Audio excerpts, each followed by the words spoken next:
a beautiful day in Tennessee. Oh, it's the 7th of November, maybe the 8th. Heck, I'm not sure. The 7th. Sun is out. I'm outside. I may be disturbed a bit by the sound of a chainsaw. Maybe the wind chimes when the wind picks up a little bit, or the birds. If so, just try to listen through it. It's all good. Warmer than usual today. Depending on which continent you're on, it'll either be 27 today or it'll be 80 today. Take your pick. Finally figured out how to convert one to another. I'm going to read 3 poems. I'm sitting in my porch swing, so if I move back and forth a little bit, it's not an earthquake. Can't make the earth move anymore like I used to. But it's because I'm rocking a little bit. I'm going to read 3 poems. I guess the first 2 I would say are related. I kind of look at them as the global view and the specific view, the long view and the short view, if you will, of life. The first one is called Starfish by another new poet to me, Eleanor Lerman. This is what life does. It lets you walk up to the store to buy breakfast and the paper on a stiff knee. It lets you choose the way you have your eggs and your coffee. Then it sits a fisherman down beside you at the counter. It says, "Last night the channel was full of starfish." And you wonder, is this a message finally, or just another day? Life lets you take your dog for a walk down to the pond, where whole generations of biological processes are boiling beneath the mud. Reeds speak to you in their natural world. They whisper, they sing. And herons pass by.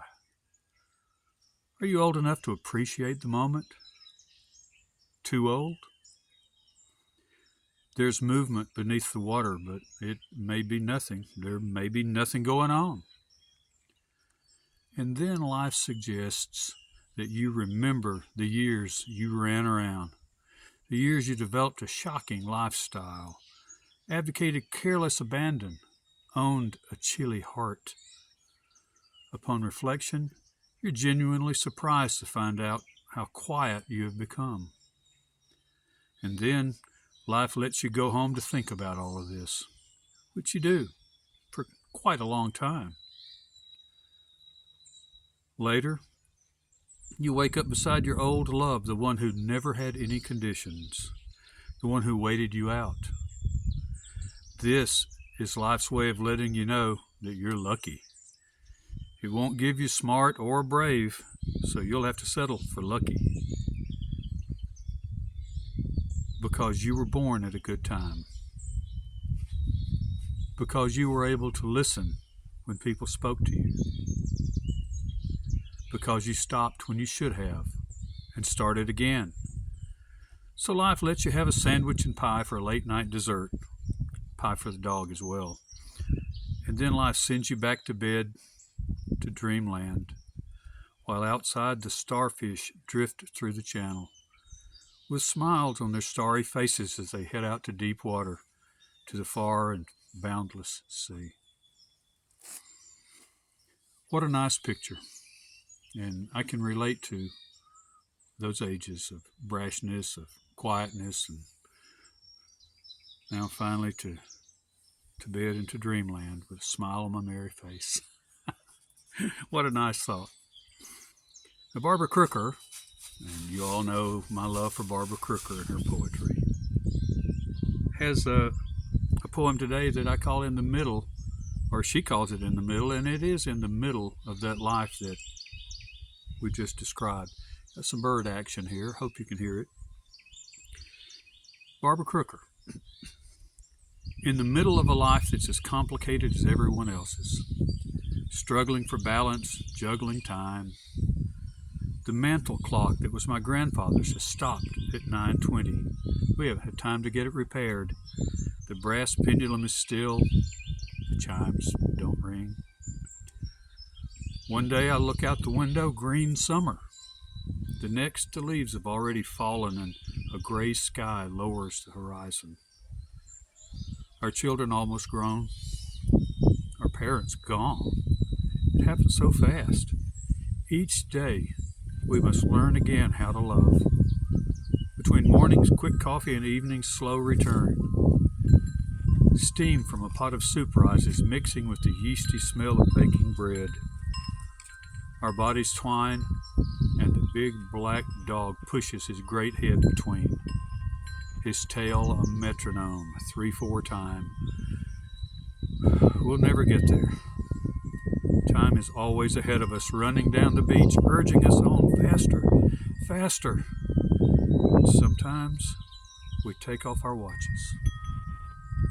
Sometimes we lie in the hammock, caught between the mesh of rope and the net of stars, suspended, tangled up in love, running out of time. If I could only read one line from that poem, it would be caught between the mesh of rope and the net of stars. God, what a great concept. So that's Barbara Crooker, and that's both the stories that I wanted to read today about time. But I can't just leave it. That's pretty thoughty stuff. It is pretty thoughty stuff. And maybe someone will reflect on it for a while and enjoy it as much listening to it as I enjoy reading it aloud. But I can't leave it there. Can't leave it there.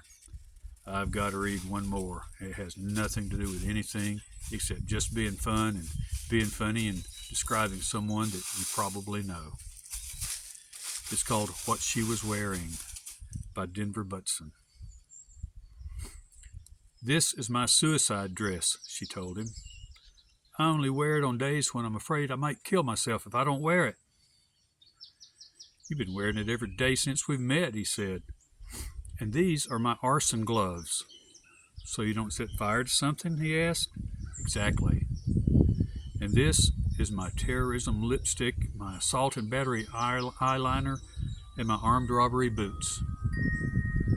I'd like to undress you, he said. Would that make me an accomplice? And today, she said, I'm wearing my infidelity underwear, so don't get any ideas. And she put on her nervous breakdown hat and walked out the door. And with that, I say goodbye until the next time.